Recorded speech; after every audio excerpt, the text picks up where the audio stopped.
Alors, bonjour, voici une petite capsule pour t'aider avec ton plan de travail en mathématiques cette semaine. Alors, la page 136 et 137 du caméléon A, tu dois faire les multiplications suivantes à l'aide d'un dessin. Alors, si on regarde le premier exemple, on a 3 fois 2 sixièmes. Alors, on veut représenter 2 sixièmes par un dessin et on doit le faire 3 fois.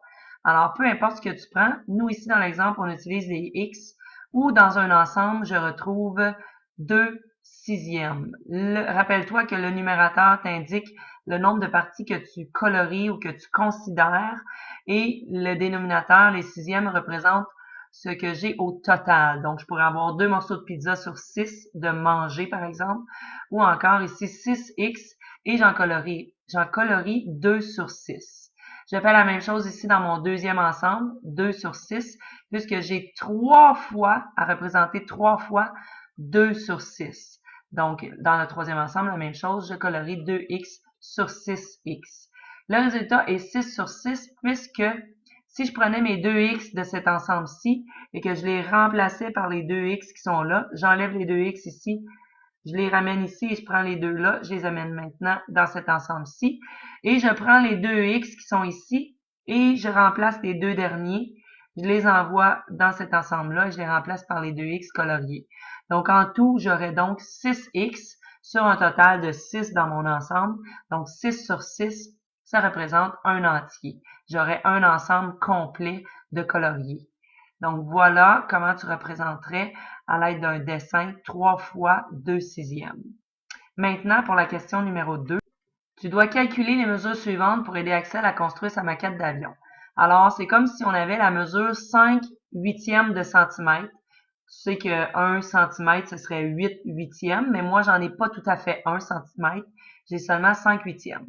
Alors, je dois multiplier cette mesure-ci 5 fois pour être capable de construire la maquette d'avion.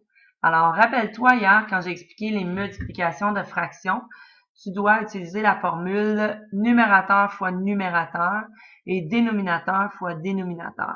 Alors, comme ici, on a un nombre entier, 5, multiplié par une fraction, c'est comme si j'avais, je vais prendre le crayon, c'est comme si j'avais 5 unièmes, 5 sur 1, c'est la même chose que 5, multiplié par 5 huitièmes. Alors, moi, ce que j'ai été expliqué hier, c'est que la formule, c'est numérateur fois le numérateur.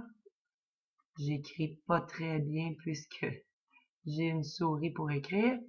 Et en dessous, on va faire le dénominateur fois le dénominateur. Alors, déno fois déno.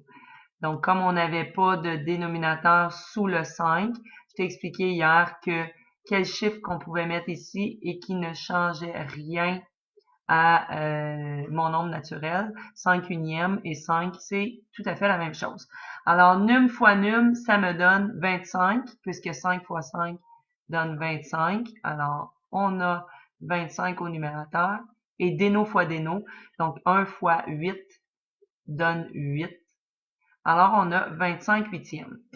Quand on a 25 huitièmes, on appelle ça une fraction impropre. Ça veut dire qu'on a plus qu'un entier. Pour avoir un entier, tu sais que tu dois avoir 8 morceaux sur 8 ou 8 sur 8. Ça me donne un entier.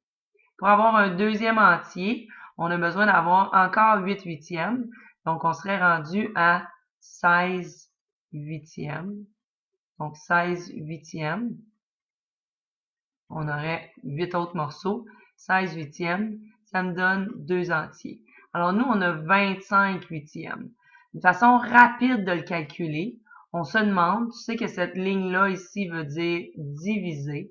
Alors, je vais faire le calcul, juste effacer ceci. Je vais faire le calcul à côté pour te montrer rapidement comment faire. Alors, 25 divisé, parce que ça veut dire diviser, par 8. Je fais la division. 8 rentre combien de fois dans 25? Alors, c'est comme si tu avais 25 crayons et on veut savoir combien de groupes de 8 tu peux former avec 25 crayons. Alors, 8 rentre combien de fois dans 25? Combien de groupes de 8 je peux faire? Je peux en faire 3.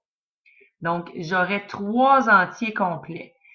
Et avec 3 entiers complets, j'aurais 3 groupes de 8. Ça me donnerait 24 crayons, par exemple. Et il me resterait un crayon tout seul. Alors, j'aurais 3 entiers complets et un crayon sur 8.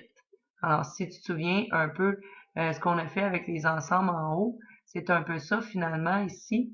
On a 2 sur 6, 2 sur 6, 2 sur 6. Alors, tout ça, ça nous donne 6 sur 6, ça nous donne un entier. Alors, c'est la même chose ici. On a plus qu'un entier. En faisant la division, ça te permet de trouver que tu as 3 entiers et un huitième d'un autre entier. Alors voilà comment tu devrais faire ton plan de travail cette semaine.